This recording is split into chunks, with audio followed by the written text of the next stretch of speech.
Assalamu alaikum, chers frères et sœurs. Invoquez-moi, je vous répondrai. Mais ceux qui s'enflent d'orgueil au point de ne pas m'adorer entreront en enfer, humiliés. Sourate Ghafir, 40-60. Allah nous promet dans le Coran qu'il répond aux invocations de ses serviteurs. Pourtant, beaucoup d'entre nous ressentent parfois une barrière. On prie, on répète les zikrs, on demande à Allah avec insistance, mais nos invocations semblent ne jamais trouver de réponse. Pourquoi? Cette question interpelle chaque croyant. Est-ce un manque de foi? Un acte que nous aurions commis inconsciemment? Ou est-ce Allah lui-même qui bloque nos demandes pour nous tester ou nous guider vers une meilleure compréhension de sa sagesse? L'importance des doigts et du zikr ne peut être surestimée. Ils sont la clé de notre relation avec le Créateur. À travers eux, nous exprimons notre dépendance totale envers Allah, notre amour et notre désir de purification spirituelle.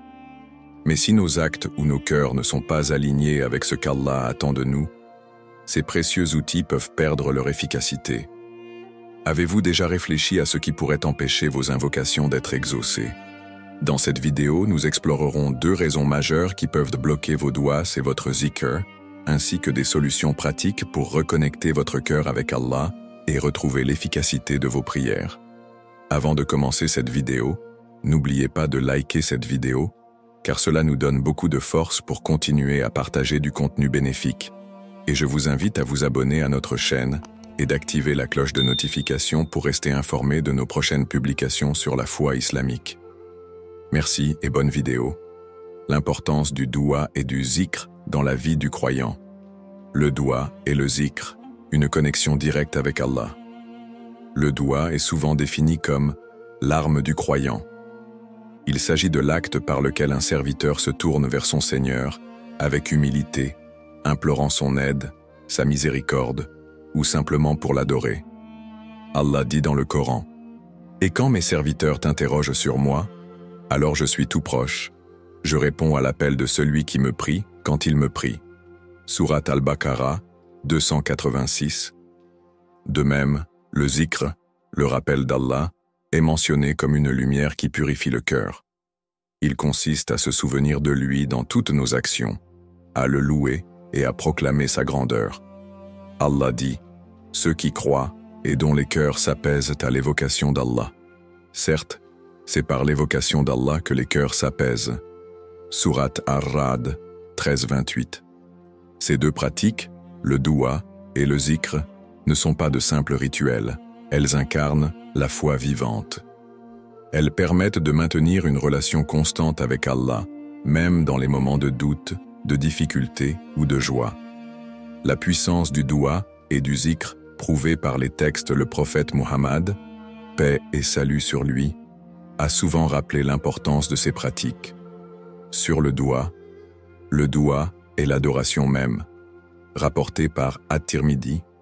Sur le zikr, le meilleur discours que j'ai dit, moi et les prophètes avant moi, est « La ilaha illa Allah » il n'y a de divinité digne d'adoration qu'Allah. Rapporté par At-Tirmidhi, ces paroles démontrent que le doua est bien plus qu'une simple demande. C'est une preuve d'humilité et de soumission à Allah. Quant au zikr, il agit comme un rappel constant de la puissance et de la grandeur d'Allah, aidant le croyant à rester ferme face aux épreuves de la vie. Exemples historiques de douas exaucés, le doua du prophète Yunus, Jonas. Lorsque Yunus, paix sur lui, se retrouva dans le ventre de la baleine, il invoqua Allah avec ces mots, « Il n'y a de divinité que toi, pureté à toi. J'ai été vraiment du nombre des injustes. » Sourate Al-Anbiya, 21-87. En réponse, Allah le sauva de cette situation désespérée. Ce doua reste un exemple puissant de la manière dont Allah répond à ses serviteurs, même dans les moments les plus sombres. Le doua de Zacharia, Zacharie. Zacharia, malgré son âge avancé, implora Allah pour un enfant pieux. Sa prière fut exaucée et Allah lui accorda Yahya, Jean, un prophète béni. Ô mon Seigneur, ne me laisse pas seul, sans descendant, alors que tu es le meilleur des héritiers. Sourate Al-Anbiya 20 et 1,89. Le zikr dans la bataille de Badr. Lors de la bataille de Badr, le prophète Muhammad, paix et salut sur lui, et ses compagnons, bien qu'en infériorité numérique, invoquèrent Allah avec ferveur et récitaient des zikrs constants. Allah leur accorda une victoire miraculeuse. Doigts et zikr, des outils pour affronter les défis modernes. Dans notre quotidien, nous faisons face à des épreuves similaires, bien qu'elles soient souvent d'une autre nature. Le stress, l'anxiété, les difficultés financières ou les relations complexes peuvent peser lourdement sur nos cœurs. C'est là que le doua et le zikr jouent un rôle central. Par le doua, nous plaçons notre confiance en Allah, reconnaissant que tout repose entre ses mains. Par le zikr, nous cultivons un état de gratitude et de sérénité, rappelant que tout bienfait vient de lui. Le prophète, paix et salut sur lui, a dit « Celui qui se souvient d'Allah parmi les négligents est semblable à celui qui reste ferme au combat quand les autres fuient. » Rapporté par Ahmad. Le doua et le zikr sont des clés inestimables pour affronter les difficultés de ce monde et préparer notre au-delà. Si ces pratiques occupent une place centrale dans nos vies, alors les portes des bénédictions divines s'ouvrent largement pour nous. Causes qui bloquent les doigts et le zikr. Bien que le doua et le zikr soient des moyens puissants de se connecter à Allah, il existe des obstacles qui peuvent rendre ces actes inefficaces. Deux causes majeures sont souvent évoquées, l'état du cœur et les péchés et désobéissance. Premier, l'état du cœur, le fondement de l'acceptation. La pureté du cœur et son rôle dans le doua et le zikr. Le cœur est le siège de la foi. Pour que nos invocations soient exaucées, il est essentiel que le cœur soit purifié, sincère et tourné entièrement vers Allah. Un cœur corrompu par l'orgueil, la rancune ou l'attachement excessif à ce bas monde est un obstacle à la proximité avec Allah. Allah dit dans le Coran, « Le jour où ni les biens, ni les enfants ne seront d'aucune utilité, sauf celui qui vient à Allah avec un cœur saint. » Sourate Ash-Shu'ara 26, 88 à 89. Un cœur saint est un cœur libre de tout ce qui détourne de l'obéissance et du rappel d'Allah. Les caractéristiques d'un cœur corrompu. L'insincérité. Lorsque le doua est fait par habitude ou pour des motifs autres que la satisfaction d'Allah. L'inattention. Lorsque le croyant récite des zikrs sans y prêter attention, les paroles deviennent vides de sens. Le prophète, paix et salut sur lui, a dit « Sachez qu'Allah n'accepte les actes que s'ils sont sincères et faits dans le but de rechercher son visage. » Rapporté par An-Nasa'i. Versets et hadiths montrant l'importance de la sincérité. Allah met en garde dans le Coran. Malheur donc à ceux qui prient tout en négligeant leurs prières. Sourate Al-Ma'un 107, 4 à 5. Cela s'applique aussi aux zikrs et aux doua faits sans intention sincère. Exemple pratique. Une personne peut réciter Subhanallah ou Astaghfirullah rapidement, sans même réfléchir au sens des mots. Cette absence de concentration prive le zikr de son effet transformateur. Comment purifier son cœur? Faire régulièrement une introspection. Augmenter les actes d'adoration avec sincérité. Supprimer la rancune envers les autres. Le prophète, paix et salut sur lui, a dit « Il y a dans le corps un morceau de chair.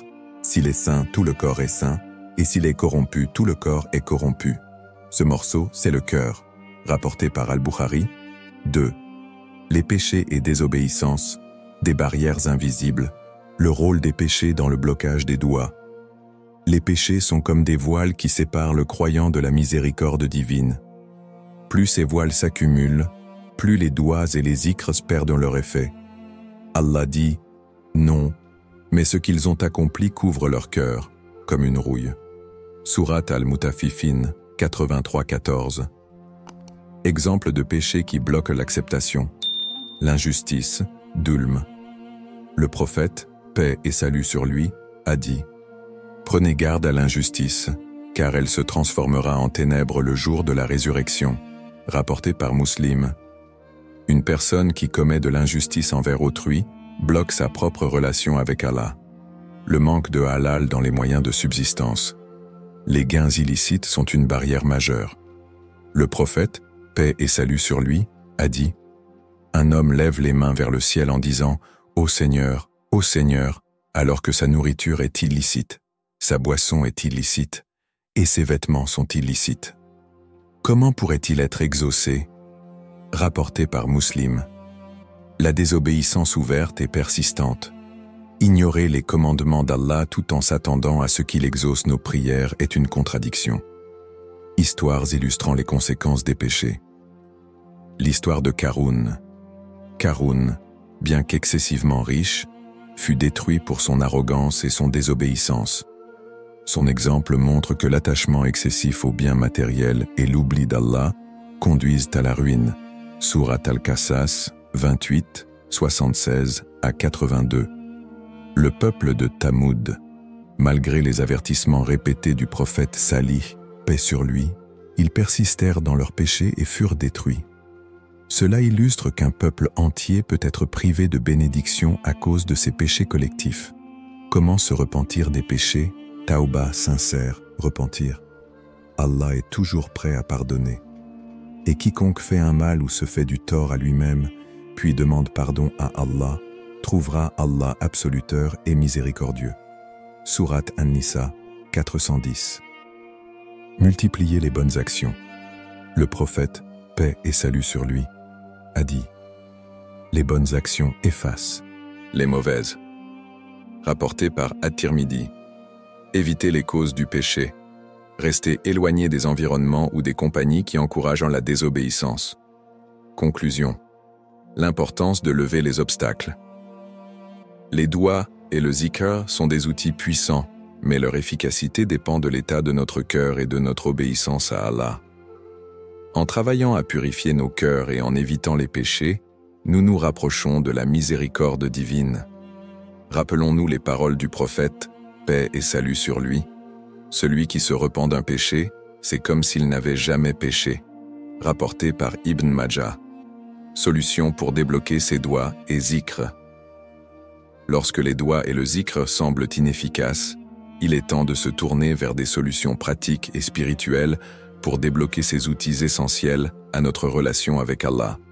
Voici des actions concrètes pour purifier nos actes et retrouver une connexion puissante avec le Créateur. Premier, le repentir sincère, Tauba. Qu'est-ce que la Tauba? La Tauba est un acte d'adoration par lequel le croyant revient à Allah après avoir reconnu ses fautes. Allah, dans sa miséricorde infinie, ouvre la porte du pardon à tous ceux qui se repentent sincèrement. Il dit, ô mes serviteurs qui avez commis des excès à votre propre détriment, ne désespérez pas de la miséricorde d'Allah, car Allah pardonne tous les péchés. Oui, c'est lui le pardonneur, le très miséricordieux. Surat Az-Zumar 39-53. La procédure d'un repentir sincère. Pour que le repentir soit accepté, certaines conditions doivent être remplies.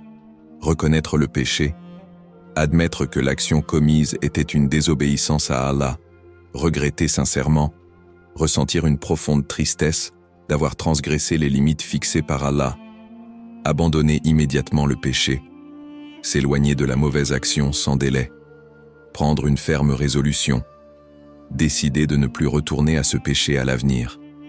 En outre, lorsque le péché implique une injustice envers autrui, il est obligatoire de réparer cette injustice ou de demander pardon à la personne concernée.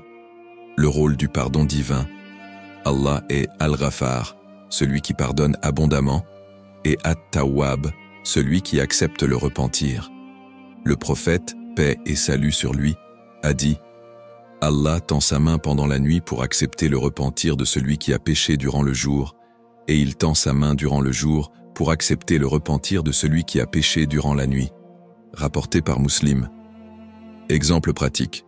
Prenez un moment chaque jour pour réciter Astaghfirullah, je demande pardon à Allah, avec sincérité et conscience, en réfléchissant aux erreurs commises et en cherchant la proximité d'Allah. 2. Augmenter la sincérité et la concentration. L'importance de l'intention pure, Ikhlas. Allah n'accepte que les actes faits pour lui, avec une intention sincère. Il dit Il ne leur a été commandé, cependant, que d'adorer Allah, lui vouant un culte exclusif. Surat Al-Bayyina, 98.5. Pour que le doua et le zikr soient efficaces, ils doivent être accompagnés d'une intention pure. Cela signifie que l'on doit prier et se souvenir d'Allah par amour, gratitude et espoir en sa miséricorde, sans aucune ostentation ou désir d'approbation des autres. Comment améliorer la concentration dans les actes d'adoration? Prendre conscience de la grandeur d'Allah. Avant de commencer un doua ou un zikr, rappelez-vous qu'Allah entend et sait tout. Imaginez-vous debout devant lui, parlant directement au Créateur de l'univers. Choisir des moments propices. Les moments de sérénité, comme après la prière ou dans le calme de la nuit, permettent de se concentrer pleinement. Le prophète, paix et salut sur lui, a dit « Il y a une heure dans la nuit où, si un musulman demande à Allah quelque chose de ce monde ou de l'au-delà, il la lui accorde. » Rapporté par Muslim. Supprimez les distractions. Éteignez les appareils électroniques, éloignez-vous des bruits et choisissez un endroit paisible. Se concentrer sur le sens des mots.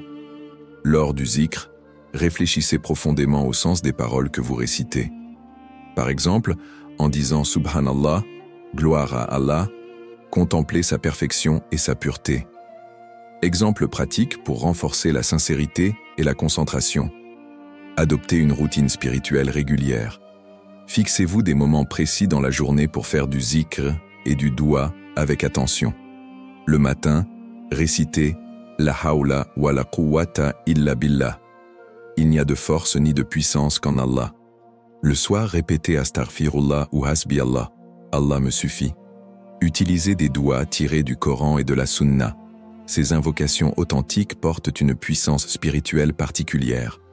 Par exemple, Notre Seigneur, pardonne-nous nos péchés, efface nos fautes et fais-nous mourir avec les pieux. Surat Al-Imran 393. Inclure la gratitude dans vos douas. Avant de demander quelque chose, commencez par remercier Allah pour ses bénédictions. Le prophète, paix et salut sur lui, a dit « Celui qui ne remercie pas les gens ne remercie pas Allah », rapporté par At-Tirmidhi. Conclusion. Un chemin vers la sérénité spirituelle. Débloquer l'efficacité de nos douas et zikrs repose sur une démarche sincère de purification intérieure et d'effort conscient. Le repentir sincère nettoie le cœur des péchés et des lourdeurs qui l'éloignent de la lumière divine. La sincérité et la concentration dans nos actes renforcent notre lien avec Allah et transforment nos prières en véritables supplications pleines d'espoir et de foi. Rappelons-nous cette promesse d'Allah. « Invoquez-moi, je vous répondrai. » Surat Ghafir 46. Il n'y a donc pas de prière perdue, à condition de lever les obstacles et d'orienter notre cœur entièrement vers lui. La clé d'une transformation spirituelle réside dans l'application des enseignements que nous venons de partager. Que vous soyez au début de votre cheminement ou déjà engagé dans votre foi, sachez qu'il est toujours possible d'améliorer votre relation avec Allah et de débloquer la puissance du doua et du zikr dans votre vie quotidienne. Récapitulatif des points essentiels. L'importance du doua et du zikr. Ces actes d'adoration sont des moyens directs de communication avec Allah, des outils qui renforcent la foi et apportent des solutions à toutes les épreuves. Les causes du blocage. L'état du cœur et les péchés peuvent nous éloigner de l'acceptation de nos invocations, mais ils ne sont pas des obstacles définitifs. Les solutions pratiques. Le repentir sincère, l'intention pure et la concentration dans les actes d'adoration permettent de se reconnecter pleinement à Allah. Vous pouvez transformer votre vie dès aujourd'hui. L'essence de ces enseignements est simple. Chacun peut agir. Peu importe où vous en êtes dans votre foi, chaque effort compte, et Allah récompense toute démarche sincère. Voici comment vous pouvez commencer dès maintenant. Fixez-vous un moment quotidien pour le zikr et le doua. Même quelques minutes, matin et soir, peuvent faire une grande différence. Pratiquez la tauba régulièrement. Prenez l'habitude de demander pardon pour vos erreurs, même pour celles que vous n'avez pas remarquées. Engagez-vous à apprendre et appliquer de nouveaux douas. Enrichissez votre spiritualité avec des invocations tirées du Coran et de la Sunna. Le prophète, paix et salut sur lui, a dit « Les actes les plus aimés d'Allah sont ceux qui sont faits régulièrement, même s'ils sont peu nombreux. » Rapporté par Al-Bukhari et Muslim, un appel à l'engagement spirituel. Imaginez une vie où chaque épreuve est adoucie par la conviction qu'Allah est à vos côtés. Une vie où vos doigts et zikrs ne sont pas simplement des mots, mais des ponts vers des bénédictions immenses. Tout cela commence par un engagement simple, mettre Allah au centre de vos priorités. Nous ne savons pas combien de temps nous avons dans ce monde, mais ce que nous savons, c'est que chaque instant peut être une opportunité de rapprochement avec le Tout-Puissant. Prenez cette décision aujourd'hui, réparez votre cœur, éloignez-vous des péchés et invoquez Allah avec amour et sincérité. Un message inspirant pour terminer, rappelez-vous toujours que la miséricorde d'Allah est infinie. Peu importe les erreurs du passé, il est toujours prêt à pardonner et à accueillir celui qui revient vers lui. Il dit dans le Coran, « Et quand mes serviteurs t'interrogent sur moi, alors je suis tout proche. Je réponds à l'appel de celui qui me prie quand il me prie. » Sourate Al-Baqarah, 286. Le changement commence par un premier pas. Faites ce pas aujourd'hui. Prenez quelques minutes, éteignez tout ce qui vous distrait, levez les mains et parlez à Allah. Dites-lui vos espoirs, vos peurs et votre désir de vous rapprocher de lui. Votre engagement commence maintenant. Qu'Allah vous guide et vous bénisse dans cette quête spirituelle. N'oubliez pas de partager ces conseils avec vos proches, car en aidant les autres à se rapprocher d'Allah, vous multipliez vos propres récompenses.